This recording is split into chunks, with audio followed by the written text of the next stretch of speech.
জাহাঙ্গীরনগর বিশ্ববিদ্যালয়ের সাবেক ছাত্রলীগ নেতা শামীম মোল্লা হত্যা মামলার এজাহার নামীয় আসামি সাইফুল ইসলামকে গ্রেপ্তার করেছে পুলিশ। রোববার রাতে রাজধানীর উত্তরা থেকে তাকে গ্রেপ্তার করা হয়। সাইফুল বিশ্ববিদ্যালয়ের ফার্মেসি বিভাগের শিক্ষার্থী। এর আগে এই মামলায় রায়হান নামে আরেক আসামিকে গ্রেপ্তার করে আদালতে পাঠিয়েছিল পুলিশ। গেল 18 সেপ্টেম্বর জাহাঙ্গীরনগর বিশ্ববিদ্যালয়ে সন্ধ্যা থেকে রাত পর্যন্ত কয়েক দফা পিটুনির শিকার হয়ে মারা যান বিশ্ববিদ্যালয়ের সাবেক শিক্ষার্থী ও শাখা ছাত্রলীগ নেতা শামীম মোল্লা।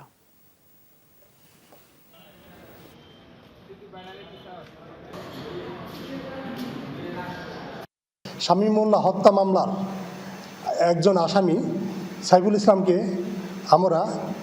আমার এই পুলিশ তদন্ত এবং এই মামলার আয়ু অলোক কুমারদের নেতৃত্বে ঢাকার ডিএমপি থেকে তাকে গ্রেপ্তার করতে সক্ষম হয়েছে।